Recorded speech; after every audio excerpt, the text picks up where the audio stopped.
वो देखो, वो घर आने वाला है।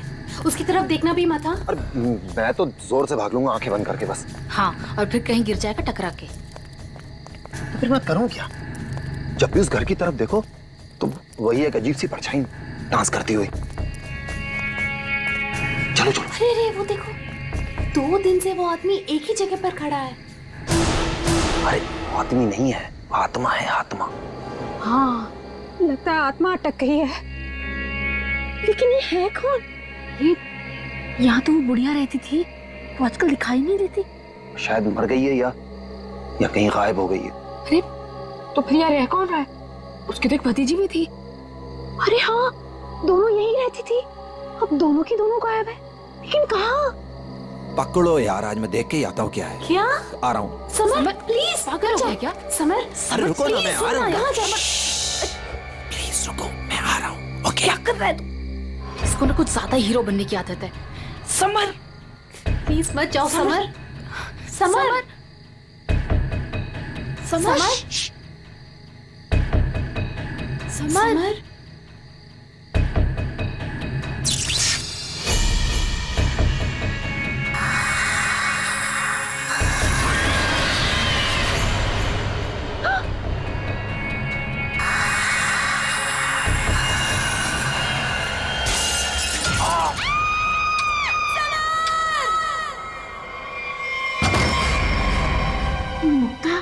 क्या हुआ बेटा? हमने वो गूंज महल वाला रास्ता पकड़ा था और वो बेवकूफ समर वो महल के अंदर चला गया था। अरे पर तुम लोग उस रास्ते गए क्यों? बेटा सबर तो ठीक है ना? माँ, किसी ने अंदर से उस पे फूलदान फेंक कर मारा। हम लोग भागकर वहां से आ गए। मैंने गिनी और सबर को बोल दिया कि अब से हम उस रास्ते से कभी नहीं जाएंगे। अच्छा किया बेटा, गूंज महल से दूर रहना ही अच्छा है। आ गए? अरे कहाँ दिन भर आवारागर्दी करता फिरता है तू? भैया घर की हालत देखो क्या हो गई है। माँ की बीमारी की वजह से लोन लेने की नौबत आ गई है। ऐसे फालतू घूमने से अच्छा कोई नौकरी क्यों नहीं ढूंढ लेते? नौकरी मिल गई है मुझे। अच्छा, कौन सी बेटा? कहाँ नौकरी मिली तुझे? भैया कहाँ मिली है नौकरी? जवाब दो। गूंज महल में। ए, तुझे पता है तू क्या बोल रहा है? अरे गूंज महल में जो बुढ़िया रहती है वो मर चुकी है और उसकी भतीजी का भी कुछ अता पता नहीं है। बेटा वहां पे तो आत्माएं रहती है और तू ऐसी जगह पे जाके नौकरी करेगा? नहीं नहीं, मुझे वहां जाने की कोई जरूरत नहीं है। नहीं, तू वहां नहीं जाएगा। माँ, वो बुढ़िया मरी नहीं है और उसी की भतीजी को पियानो सिखा रहा हूं मैं। 50,000 रुपए दे रहे महीने के। 50,000? म्यूजिक सिखाने के इतने सारे रुपए? माँ, मैं ये 50,000 रुपए एडवांस। अब हमारी सारी मुसीबतें खत्म। भैया पता है आज रात को हमारे साथ क्या? म्यूजिक सिखाऊंगा मैं पैसे कमाऊंगा। म्यूजिक सिखाऊंगा, पैसे कमाऊंगा। ये लड़का कभी किसी की नहीं सुनता, तुम देख लेना। कोई न कोई मुसीबत ला के रहेगा एक दिन ये। बल्लू को नौकरी मिल गई और उसने मुझे बताया भी नहीं। और ये ऐसे अजीब से बर्ताव क्यों कर रहा है? वो देखो, देखो कैसे कैसे अपने आप से बातें कर रहा है। पता नहीं किससे बातें करते रहता है। बल्लू, बल्लू। हाँ हाँ हाँ, मुझे जाना होगा समर। बल्लू हमारी बात तो सुनो। मुझे काम के लिए लेट हो रहा है। गूंज महल में मेरा इंतजार हो रहा है। बल्लू, बल्लू मेरी बात सुनो, वहां मत जाओ। मैं नहीं जानता कि तुम क्या कर रहे हो, लेकिन वहां जान का खतरा है। ये देखो मेरे साथ क्या हुआ है।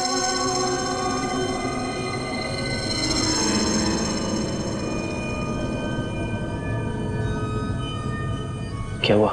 कल गूंज महल में एक औरत ने मुझ पर हमला किया। नहीं, ऐसा नहीं हो सकता। वहां तो सरिता आंटी और उनकी भतीजी ईशा रहती है। वो बहुत अच्छे लोग हैं, ऐसा नहीं कर सकते। मुझे लेट हो रहा है, मुझे जाना होगा। अरे भैया मत जाओ, वहाँ खतरा है भैया।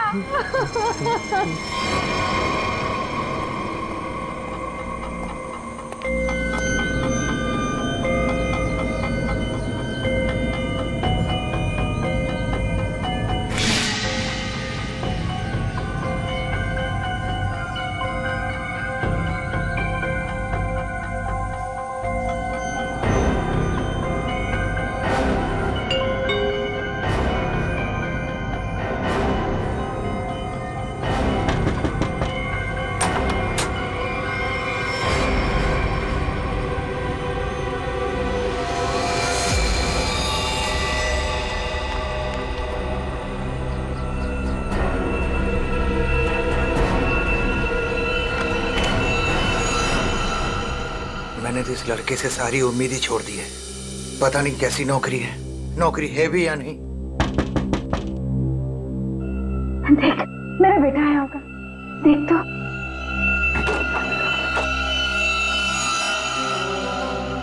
भैया,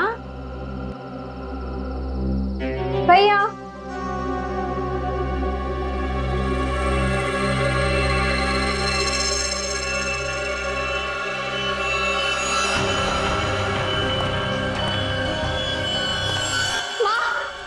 कोई यहाँ बल्लू का टिफिन छोड़कर चला गया। बल्लू को कुछ हुआ तो नहीं ना? अब क्या हुआ? ये क्या? कौन? अरे कौन जल्दी खोलो।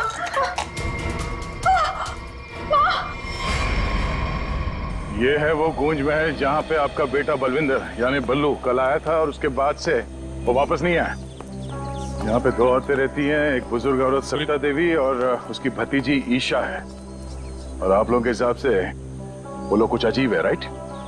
सर ये पूरा घर ही अजीब है। यहाँ की खिड़कियों से रोशनी चमकती है, साए दिखते हैं, यहाँ से गुजरने वाले लोगों पर चीजें फेंककर हमला करते हैं। पता नहीं मेरा भाई कैसे फंस गया यहाँ। बल्लू यहाँ नौकरी करता था? जी हाँ, और इसी घर से मेरे बेटे का खाने का डिब्बा वापस आया था, खून से भरा। और सर जब पता लगाने के लिए मैं अपने दोस्तों के साथ यहाँ आई थी तो हमने दरवाजा खटखटाया, आवाजें लगाई, डोरबेल बजाया, लेकिन किसी ने जवाब नहीं दिया। सर यहाँ मेरे बेटे के साथ जरूर कुछ हुआ है, उन लोगों ने जरूर कुछ किया है। सर प्लीज मेरे बेटे को बचा लीजिए।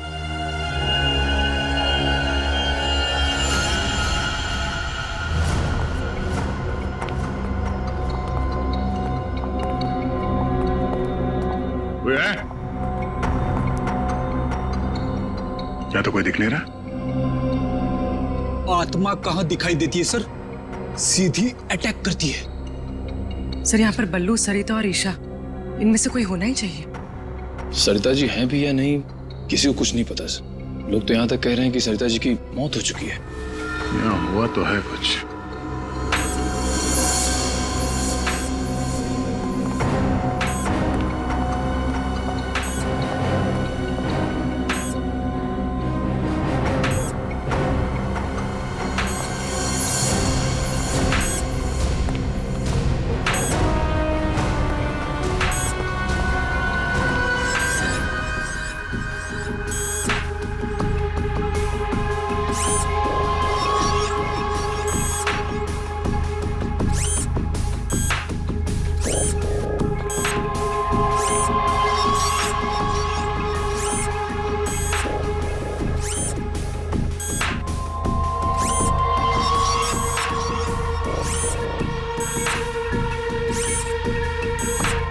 सर ये क्या है तो ये इंसान ही, मगर मैकेनिकल पुतला बना दिया है। खुद ताली बजा रहा है।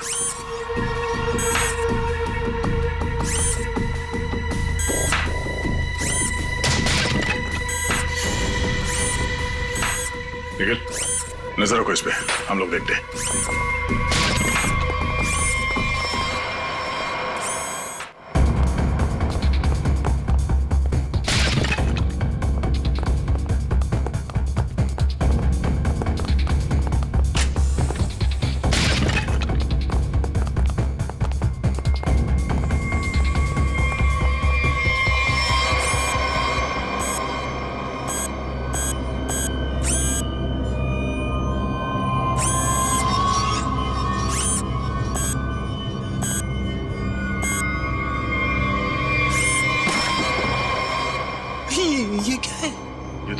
जैसा कुछ है। इसके एक्शंस और मूवमेंट्स देखो कितने मैकेनिकल है।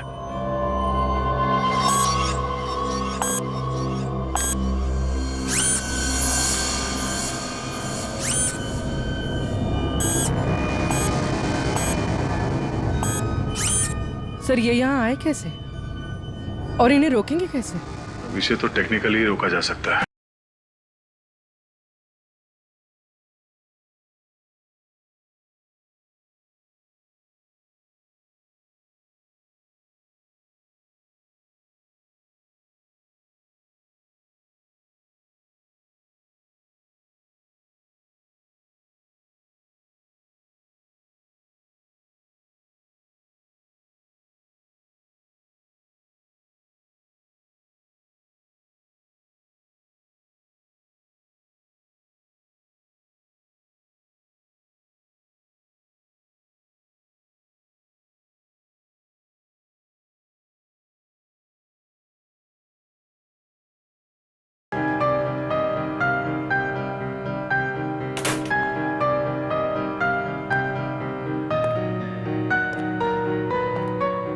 बलवंत,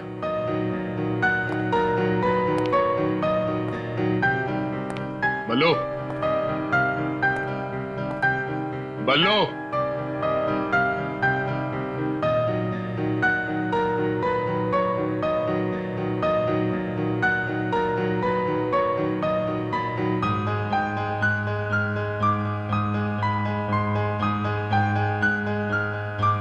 बात नहीं करनी।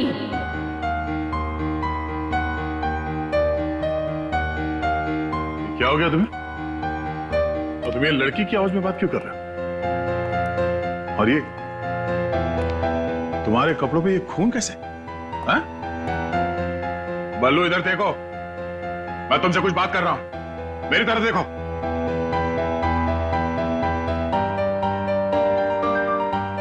मैंने कहा ना, बात नहीं करनी।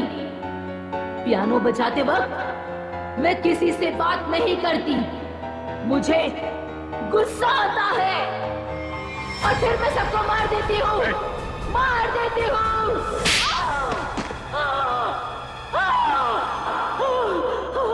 बोलो, अरे बोलो। एक्सक्यूज मी, कौन है तुम? तुम कौन हो? हाथ ऊपर।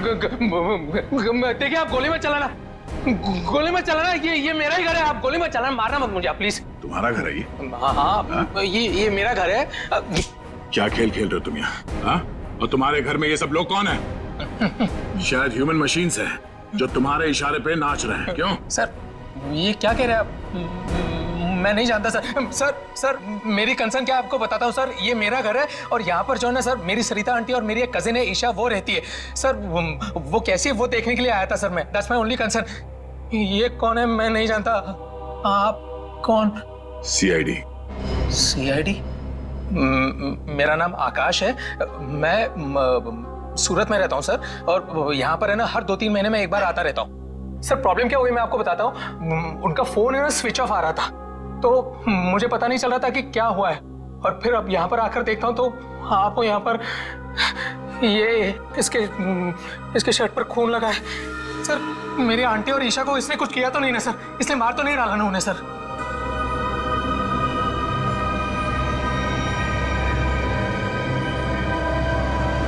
बल्लू, बल्लू तुम सुन रहे हो? मैं तुमसे बात कर रहा हूं। हाँ, अब मुझसे कुछ पूछ रहे हैं? हाँ। क्या हुआ? बल्लू हमें बताओ, तुम गूंज महल गए थे ना, तब तुम्हारे साथ क्या हुआ? क्या हुआ तुम्हारे साथ? कुछ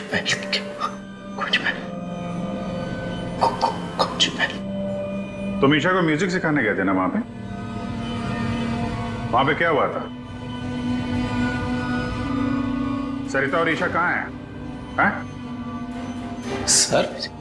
सर मुझे समझ नहीं आ रहा है कि आप लोग इसे इतना प्यार से क्यों पूछ रहे हैं। He's a criminal, criminal।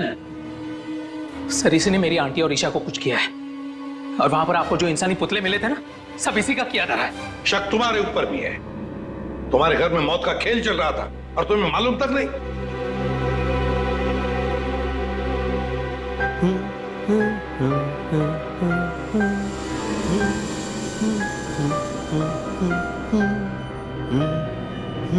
Sachin, वो फोटोग्राफ दिखाओ।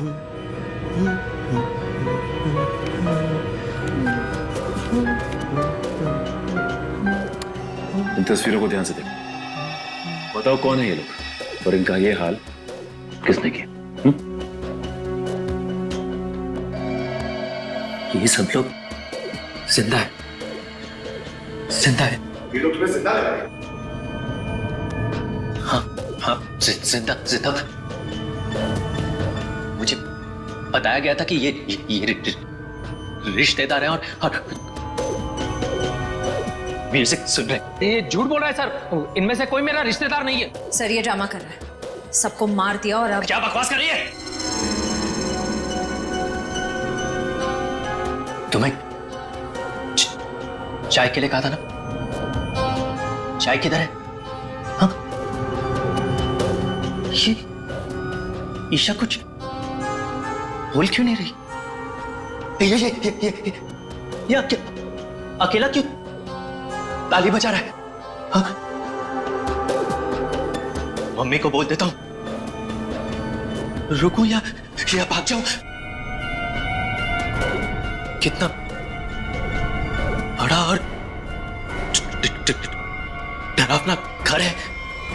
सर आप मेरी बात सुनिए सर, ये पूरा का पूरा पागल हो चुका है। He's a psycho killer। Bablu क्या हुआ था कल जब तुम ईशा को म्यूजिक सिखाने गए थे? कुछ याद है वहां पे क्या हुआ था? हा? क्या हुआ था वहां पे? वहां पे चाय चाय पिलाई थी उसने। हाँ बराबर। चाय चाय चाय। तो फिर ईशा कहाँ गई? बल्लू, बल्लू, किसका खून था तुम्हारे कपड़ों पर? हाँ? फिर दया पर हमला क्यों किया तुमने? कपड़े अरे मेरे कपड़े बदल गए। मेरे कपड़ों पे खून था, खून था कपड़ों पे। खूनी के कपड़े पे खून ही होता है। एक मिनट, आप जरा उधर चलो। चुप रहिए, बीच में बोली मत। चाय लेके आओ। ईशा को ये आदमी तो किसी भी सवाल का जवाब ठीक ठीक दे नहीं रहा।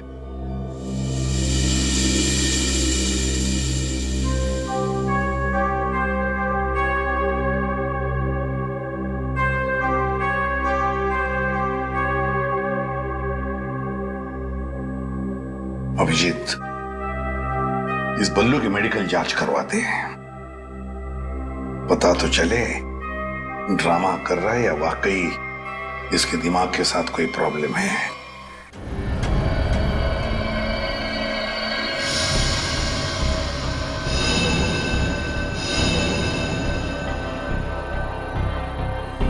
बल्लू की कमीज पर एक लड़की का खून लगा हुआ है।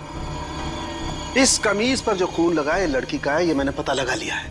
ये रही उसकी डीएनए रिपोर्ट। अब मैं आपसे सिर्फ ये जानना चाहता हूं कि ये जो लड़की मरी है ये कौन है और इसे किसने मारा?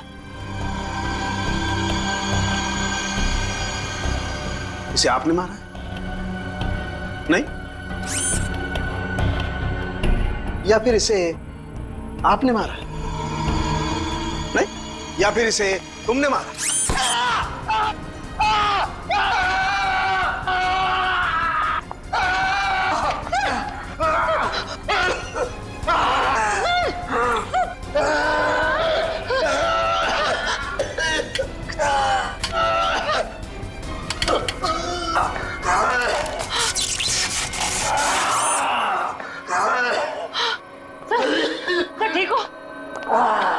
ठीक हो गॉड।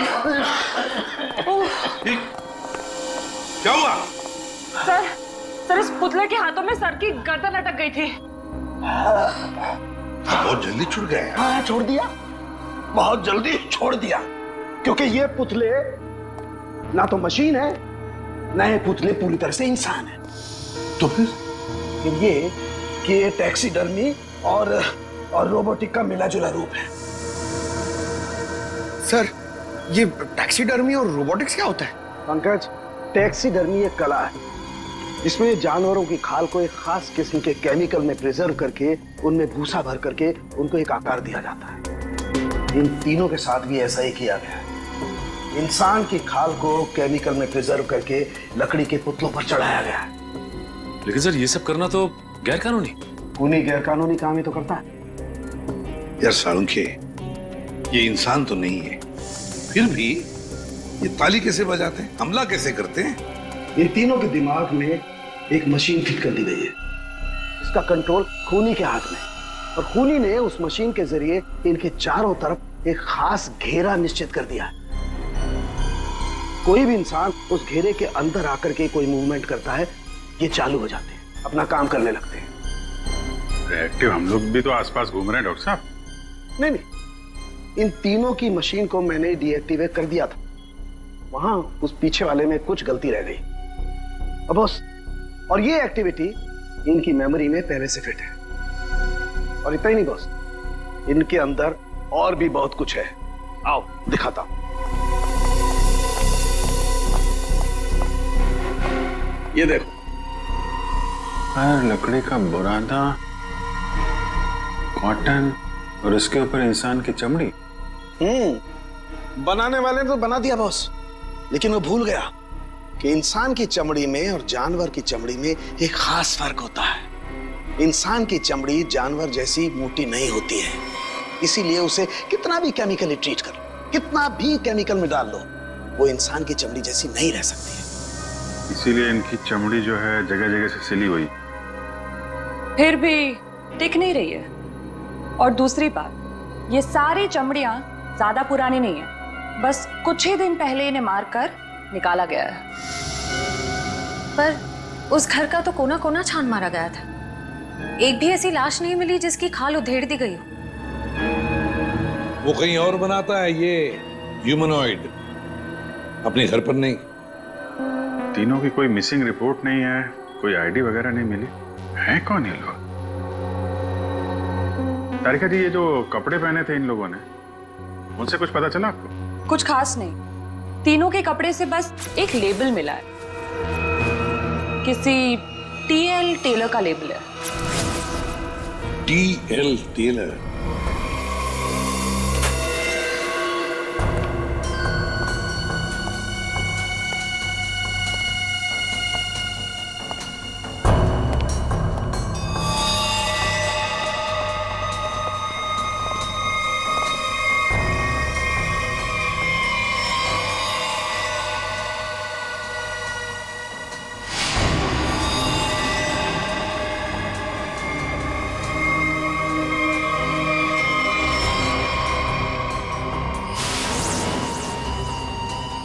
चाकू मारा कैसे? कई बार मारा था। सर, बल्लू के कपड़े पे जो खून के छींटे थे, कहीं इस लड़की के तो नहीं? ये तो बल्लू ही बताएगा। मुंजी, असली बात यह है कि गूंज महल में से एक लाश मिली हमें, एक लड़की की लाश। ये है वो लड़की। क्या आप जानते हैं इसे? गिन्नी है ये, मेरे बेटे की दोस्त। ये मर गई क्या? तो ये बल्लू उस लड़की को जानता था सर? और मोहन जी, बल्लू के कपड़ों पर गिनी का खून है। मोहन जी, आप प्लीज थोड़ा वेट करिए, हम आपको बुलाते हैं। एसीपी सर, मैंने बल्लू की सारी रिपोर्ट्स पढ़ ली हैं। डॉक्टर सालुंखे से भी बात हुई मेरी। बलवंत के खून में ऐसे ड्रग्स हैं जिससे इंसान सच और झूठ के सपने के अंतर को नहीं समझ पाता। उसे उस वक्त जो कहा जाए उसे वही सच लगता है। तो क्या डॉक्टर साहब ये बलवंत ड्रग के इन्फ्लुएंस में किसी को मार भी सकता है? जी, ऐसा हो भी सकता है और नहीं भी। हमने बलवंत को कुछ मेडिसिन दी हैं। आधी बेहोशी की हालत में हम बलवंत के दिमाग के माध्यम से वापस गूंज महल जाएंगे। क्या तुम मुझे सुन पा रहे हो बल्लू? हाँ। गुड। अब एक काम करो, अपनी आंखें बंद करो और ठीक उसी तरह वापस गूंज महल जाओ जैसे तुम पहली बार गए थे। बोलो ईशा, क्यों बुलाया? वो मेरे पास एक नौकरी है तुम्हारे लिए, करोगे? नौकरी? हाँ, तुम म्यूजिशियन हो ना, पियानो बजाते हो, मैं जानती हूँ। मैं तुम्हें 50,000 रुपए दूंगी। 50,000? हाँ, अब तुम यहाँ बैठो, कहीं जाना मत, मैं तुम्हारे लिए चाय बना के लाती हूँ, ठीक है? यही बैठना। चाय नहीं चाहिए ईशा, सुनो। ये 50,000 की नौकरी कर लूं? कर लेता हूं, पैसे अच्छे हैं, उससे माँ का इलाज भी हो जाएगा। लेकिन ये ईशा मुझे कुछ बताने वाली थी, उससे कुछ बोल नहीं रही। पता नहीं क्या हुआ ऐसे, और ये घर भी थोड़ा सा अजीब लग रहा है। कहीं ईशा कोई मुसीबत में तो नहीं है?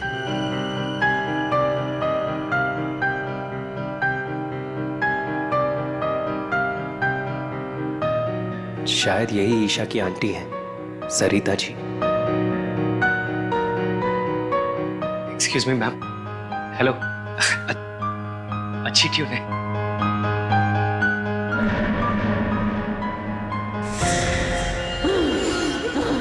नहीं छोड़ूंगी। छोड़ो। किसी को नहीं छोड़ूंगी।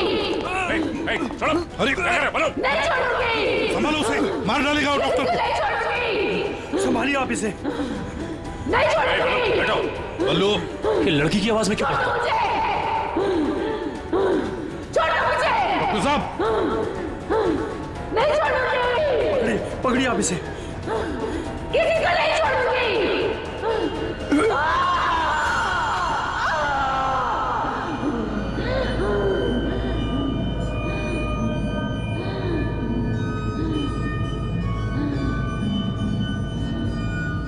नहीं छोड़ूंगी, अब किसी को नहीं छोड़ूंगी। पुतला बना दिया, परेशान कर दूंगी। बची हुई बॉडीज मछलियों को खिला दूंगी।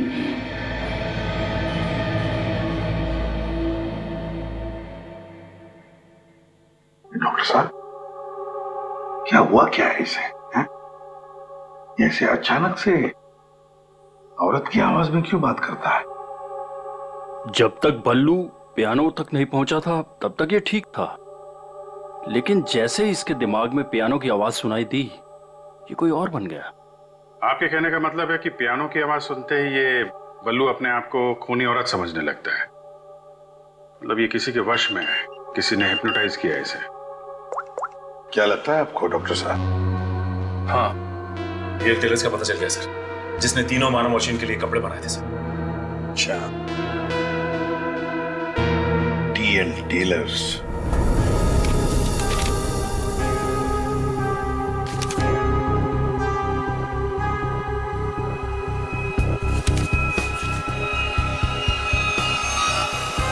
सब्जी?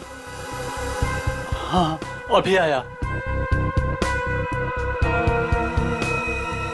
देखिए सर, ये ऑर्डर एलपी प्रोडक्शन का है।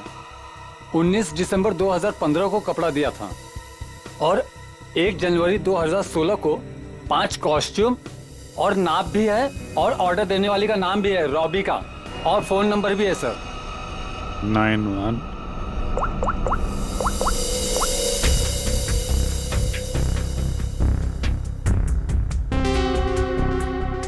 सर, फोन बंद है।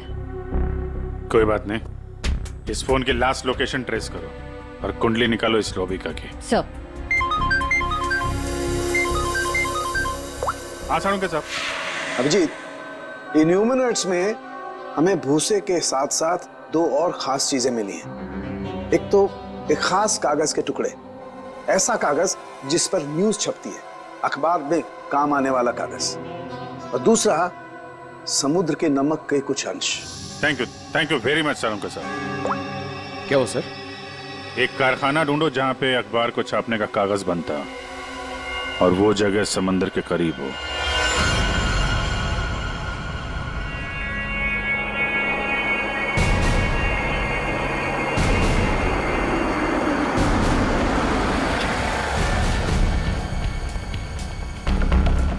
समंदर के किनारे पेपर मिल, और वो भी बंद पड़ी हुई।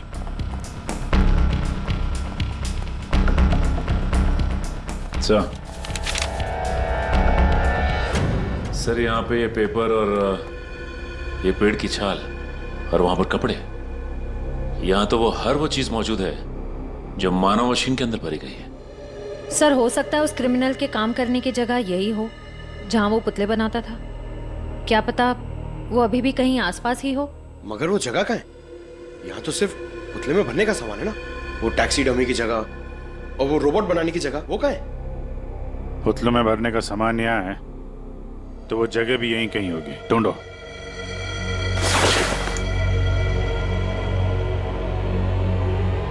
सर!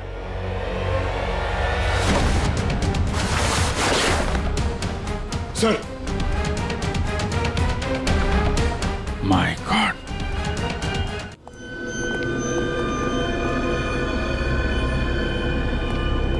तो ये वो जगह है जहां पे ह्यूमन मशीन बनाई जा रही है।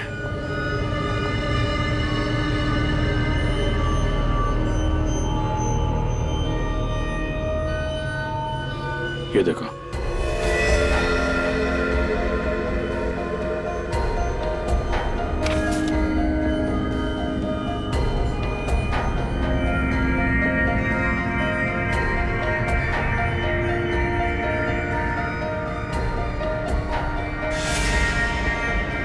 पूरा मैकेनिज्म है यहाँ पे।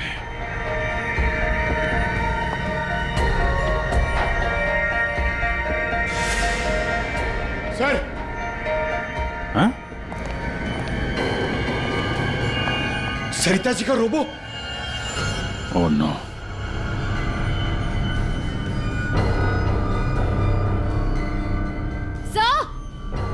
सर जल्दी आइए।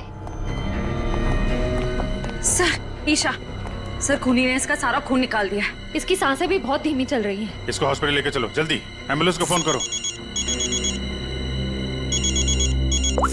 हेलो सरिता को तो उसने रोबोट बना दिया, अब इसका भी वो हल करने वाला था। सर रोबिका की लोकेशन का पता चल गया। आज तो हद हो गई। कब से वैनिटी में इंतजार कर रही हूँ। कोई मुझे सीन समझाएगा या फिर मैं पैकअप अनाउंस कर दूं। काजल, काजल कहाँ हो तुम? नहीं चाहिए मुझे काजल। सॉरी रोबिका मैडम, एक्चुअली वो स्क्रिप्ट में थोड़ा सा चेंज हुआ है। व्हाट? सीन में चेंज हुआ है?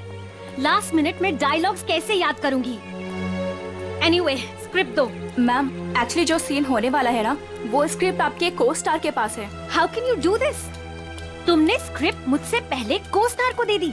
तुम जानती हो ना मैं कौन हूँ। शो क्विट कर दूंगी 1 मिनट में। टीआरपी नीचे और शो बंद। बोलो क्विट करूं? एनीवे, कहाँ है वो को स्टार? मैम वहाँ आपका नया को स्टार आपका वेट कर रहा है। ओके, अभी मजा चखाती हूँ उसको।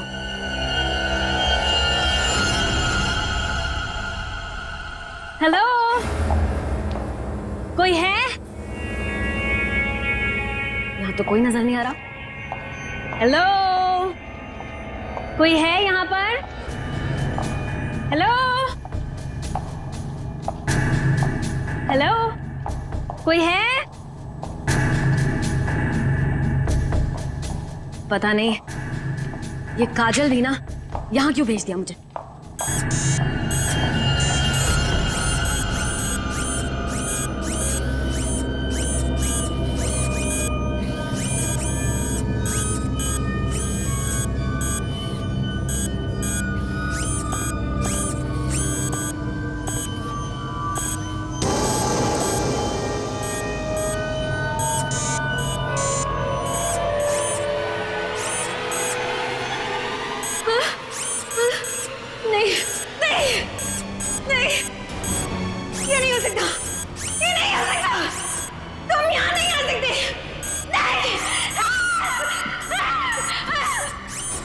Hello miss Robika.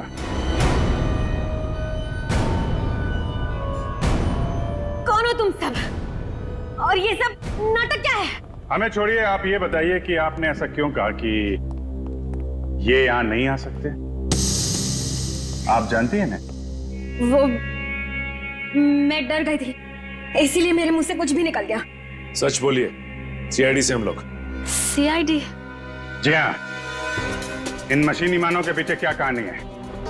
कौन है वो 3 लोग जिन्हें तुमने इस हालत में पहुंचा दिया? ईशा और सरिता के साथ क्यों किया तुमने ऐसा? मैं सामने जरूर हूं, लेकिन इसके पीछे दिमाग किसी और का है। किसका है? लेकिन सर, आपने हम सबको यहाँ क्यों बुलाया है? हाँ सर, मेरी समझ में ये नहीं आ रहा है कि आप लोग किस किस को पकड़ेंगे। कभी बल्लू पर शक, कभी हम लोगों से पूछताछ। आखिर आप लोग चाहते क्या है ना? कुछ तो बताइए सर, ये सब किसने किया है? सारे सवालों का जवाब मिल जाएगा, लेकिन यहां आप लोगों को बुलाया है एक कहानी सुनाने के लिए। कहानी? जी हां, कहानी। कहानी एक इंसान की, जिसका दिमाग बड़ा शातिर था। उसके दिमाग में एक प्लान पल रहा था, लोगों को मारना, फिर रोबोटिक्स और टैक्सीडर्मी के जरिए उन्हें वापस जिंदा करना। और ऐसे में वो मिला एक खूबसूरत लड़की से, जिसकी एक बेरहम आंटी थी जो उसे बहुत तंग कर रही थी। उस लड़के के दिमाग में एक आइडिया आया।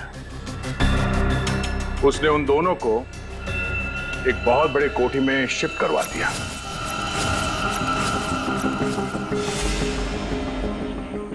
Thank you so much. और फिर उस लड़के ने उस सुंदर सी लड़की को पहला झटका दे ही दिया।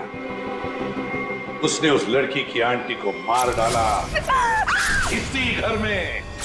इस तरह लड़की की आंटी बन गई इस लड़के का पहला कामयाब आविष्कार। उसके बाद में उसने कुछ लोगों को और भी अपने एक्सपेरिमेंट का निशाना बना दिया।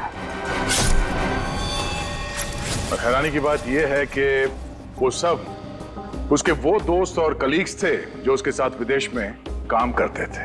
अब हुआ ये कि ये लड़की इस लड़के से बहुत डरने लगी, और फिर उससे बचने के लिए उसने अपने और एक दोस्त की मदद मांगी। ऐसे रो मत, मैं हेल्प करूंगा तुम्हारी। तुम बताओ क्या करना है। और जब खूनी को ये बात पता चली तो बहुत भड़क गया। प्लीज मुझे मत मारो, मुझे छोड़ दो प्लीज। उसने उस लड़की को कैद कर लिया और उसके दोस्त को बेवकूफ बनाया।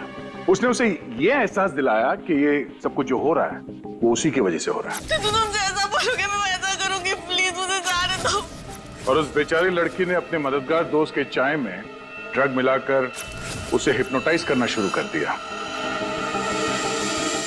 मैं जैसा बोलूंगी तुम वैसा ही करोगे, मेरी हर बात मानोगे तुम, है ना? दिलचस्प कहानी। सर, ये कहानी तो इस घर की और बल्लू की है। हाँ, सरिता, ईशा और उस खूनी की कहानी है ये। लेकिन सर, वो खूनी कौन है? वही तो, खूनी कौन है कौन खूनी?